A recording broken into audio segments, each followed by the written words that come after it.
Bonjour et bienvenue dans le monde du Guaro Loco. Alors aujourd'hui, petite review sur le combo Creality Halot One plus le UW02 qui est une station de lavage et de curage, durcissage. Durcissage peut-être de la résine. Donc j'ai fait une vidéo récemment sur la Halot One plus, puis elle a quand même un grand volume d'impression. Puis moi, j'avais la version 1 de ça qui était plus petite et une pièce qui prenait le total du volume ne rentrait pas dans ma station. Donc, Creality m'ont envoyé la station de curage. Je vais vous parler de ça, je vais vous parler des pour et des contre, de comment l'utiliser aussi, puis des avantages d'utiliser ça. Donc, on va commencer avec les avantages d'utiliser une station de curage, nettoyage et curage, c'est que c'est beaucoup moins salissant. Avant, j'utilisais un bassin, je frottais mes pièces, j'essayais de trouver des façons de rentrer ma pièce dedans. J'utilisais de l'alcool, c'est un petit peu tannant. Quand j'ai commencé à utiliser les stations de curage, les stations de nettoyage, j'ai trouvé ça vraiment pratique parce qu'il y a un genre de ventilateur dedans, ou un agitateur, c'est plus un agitateur, qui fait circuler le liquide de nettoyage à l'intérieur. Puis je peux mettre un timer dessus, voyez-vous. Je vais vous le montrer. Alors, on enlève ça ici, qui est gigantesque. Ça ici, c'est le plateau pour lorsque je mets les lumières UV. Alors, je mets ma station de nettoyage dedans. Parfait. Alors, il y a un petit, à l'arrière, il y a un petit sensor qui détecte si ça c'est en place. Donc, je ne peux pas le partir si ça n'est pas en place. Et puis là, je choisis ici entre Wash, Cure. Wash, c'est pour laver. Ici, la vitesse, le temps. Puis, j'appuie sur Start. J'ai tout de suite. Et voilà. Puis là, il est en train d'agiter. Alors, on voit les petits résidus qui revolent partout. Je peux changer la vitesse en cours de route. Puis le mettre un petit peu ici. J'ai une petite pièce fragile, donc je vais le faire aller moins vite, tout ça. C'est super pratique pour laver les pièces. Je mets mes pièces là-dedans, je le lave et ensuite, je l'enlève, je le laisse dégoûter un peu. Je le mets sur mon plateau. Alors, une fois qu'il est lavé, je peux l'arrêter. J'enlève ça ici. J'ouvre mon dessus. Puis, j'ai un petit panier en métal que je peux récupérer ma pièce dedans.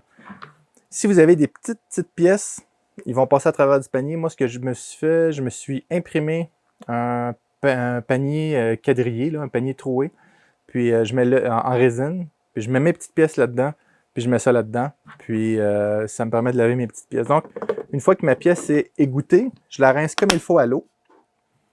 Sans l'exposer à la lumière. Donc, c'est bien important de bien la rincer, qu'il ne reste plus soit d'alcool ou de Resin Away ou peu importe. Là. Je vais vous parler de ce que j'utilise présentement. Puis ensuite, c'est de bien sécher la pièce.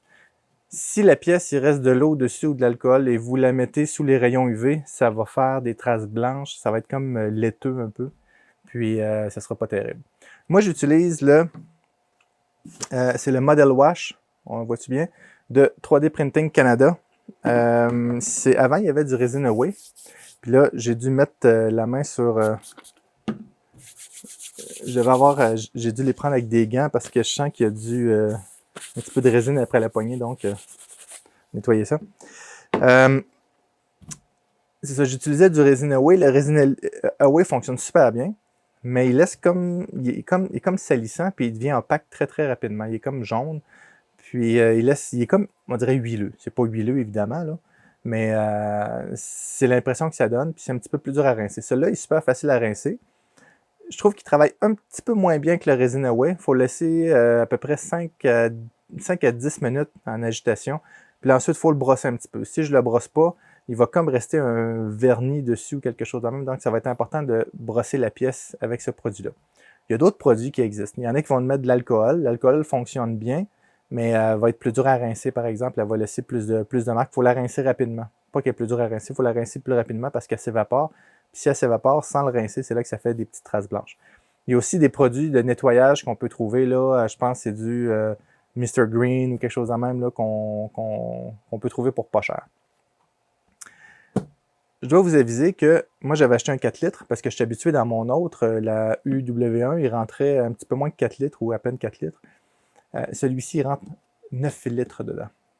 Alors, 9 litres de liquide. Là, j'en ai mis 8, là, j'ai mis 2 gallons, mais il pourrait rentrer facilement encore 1 litre. Plus c'est gros, plus ça prend de résine. L'imprimante, j'en ai parlé dans l'autre vidéo, mais la station de nettoyage prend énormément de produits de nettoyage. Donc, à 40, 50 ou 60 $ le gallon, ça revient cher pour le liquide. J'ai trouvé un défaut à ce bassin-là, c'est que le ventilateur est comme dans un enclavé.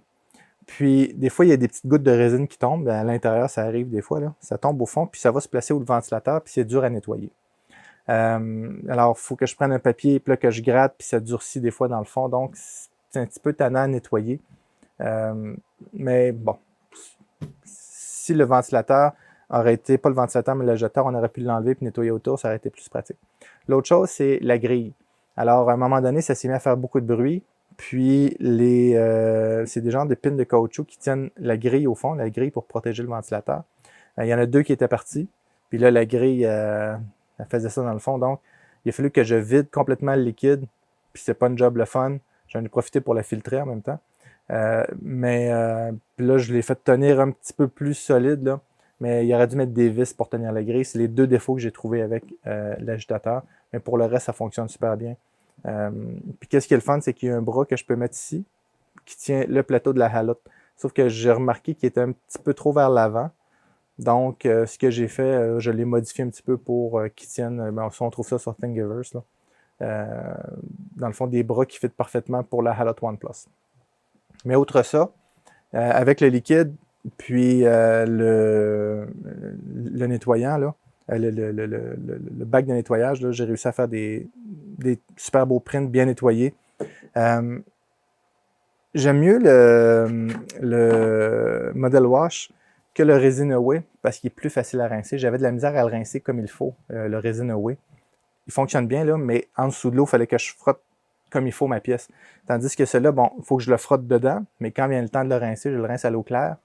Puis ça part immédiatement. Puis il est moins comme sur les mains, il est moins désagréable. Quand on a des gouttes sur les mains, l'autre, c'est comme huileux, tandis que lui, ben, il est comme plus savonneux. Lui, il mousse un peu quand je le verse, mais il ne mousse pas quand l'agitateur part. Donc, 2 choses à savoir. Puis c'est important aussi de mettre le couvert dessus, sinon ça va s'évaporer. Surtout si vous utilisez quelque chose qui est un petit peu plus, disons, volatile, comme de l'alcool. Je ne recommande pas de mettre 10 litres d'alcool là-dedans. C'est une bombe à retardement, c'est une bombe incendiaire à retardement. Donc, mettez vraiment des produits non inflammables là-dedans, s'il vous plaît. Ensuite de ça, une fois que ma pièce est lavée et rincée et séchée, en passant, quand je veux faire sécher une pièce plus rapidement, j'ai un déshydrateur à légumes que je me sers pour mes filaments. J'ai remarqué que si je le mets à autour de 35-40, je mets ma pièce là-dedans, elle sèche super bien, super vite.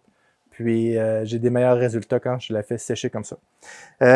Celle-ci est un petit peu différente de la UW1 dans le sens que ici, il y avait un moteur qui tournait, la UW1. Celle-là n'a pas de moteur, mais il y a un bearing après la base. Puis les 2 petits aimants sont là. C'est le même principe qu'un agitateur en laboratoire. Puis on le voit que c'est satisfaisant. Les aimants sont quand même forts. Il y a des aimants, si vous voyez. Alors, vous voyez, les aimants sont quand même assez forts. Alors, on va regarder de quoi ça a l'air. On met ça là-dessus. On le met à Cure. On le met vite ou moins vite. On le met le temps qu'on veut. Et on voit les lumières qui décollent au fond. Alors, juste pour vous donner une idée de la puissance, bon, évidemment, on va faire de quoi qu'il ne faut pas faire normalement.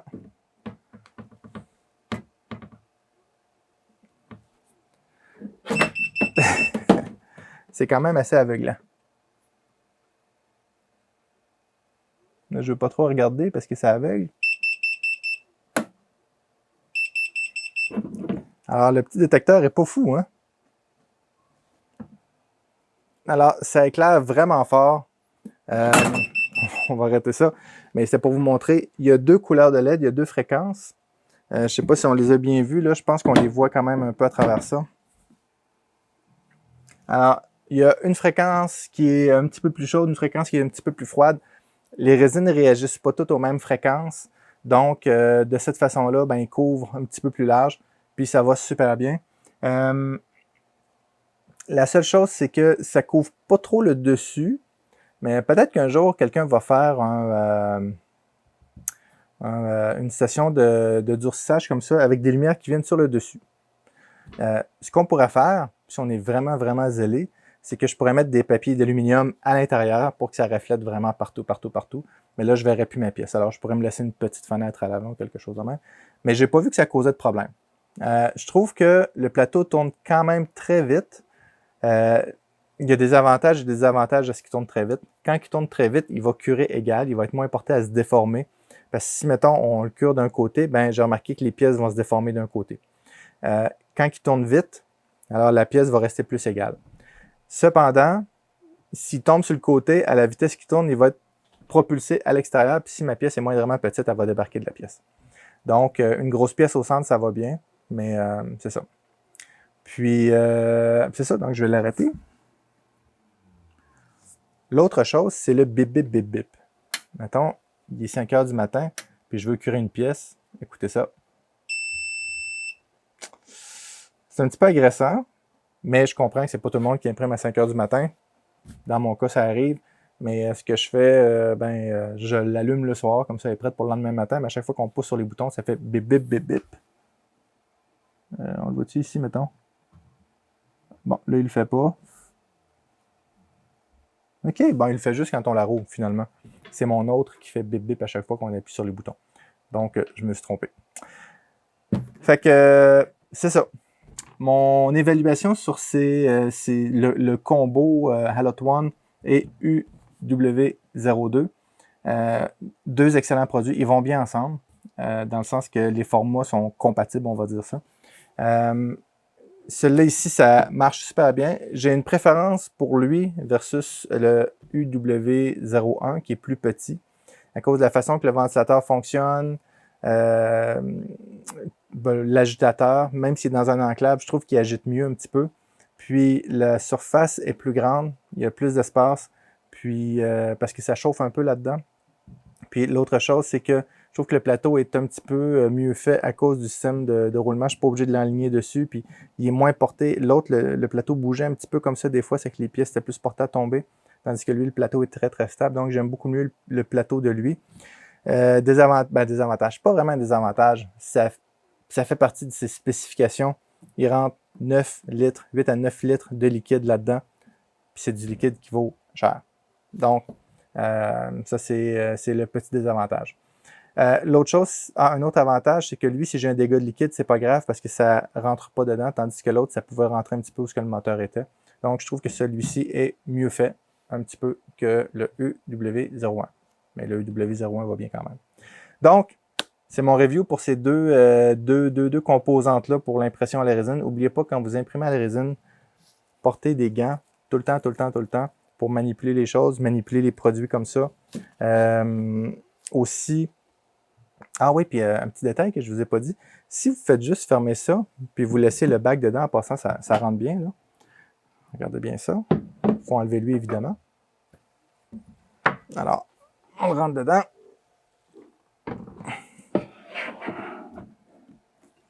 On peut mettre le plateau sur le dessus comme ça.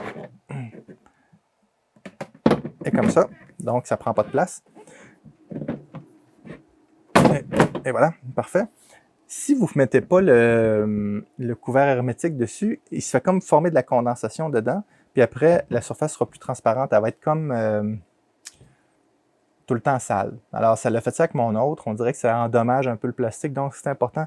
Refermez-le. Ça évite que ça s'évapore. Puis ça évite aussi d'endommager votre plastique. Mon autre est effrayante présentement. Là, on dirait que ça sort d'un film d'horreur. Mais celle-là, je vais essayer de la garder comme ça. Donc, beau travail Creality. J'aime bien ces produits-là. J'aime les produits de Creality pour la résine. Je trouve qu'ils ont fait des beaux produits qui sont faciles d'utilisation, qu'on retrouve les configurations un petit peu partout dans les différents logiciels comme Litchi Software, She2Box, etc. Ils sont facilement mettables à jour. Le firmware de celle-là, là, de la Halot One Plus, comme la Halot One, est facile à mettre en ligne. Facile de le mettre à jour en ligne. À travers le menu, on le connecte au Wi-Fi et voilà. Puis celle-ci, je trouve qu'elle a un beau format pour mettre des grandes pièces à l'intérieur ou mettre plusieurs pièces. Donc, beau combo. Puis, ils sont pas si chers que ça. Donc, les prix changent en Europe, au Canada, aux États-Unis. Donc, c'est pour ça que je dis pas les prix parce que ça change. Mais cliquez sur les liens en bas, vous allez voir les prix. C'est quand même très raisonnable. Donc, merci à Creality de m'avoir envoyé ces deux belles pièces-là, pièces ou équipements. Merci aux supporters de la chaîne qui sont ceux qu'on voit défiler présentement. Si vous n'êtes pas abonné à la chaîne, abonnez-vous. Si vous avez aimé la vidéo, mettez un like. Merci beaucoup et à bientôt.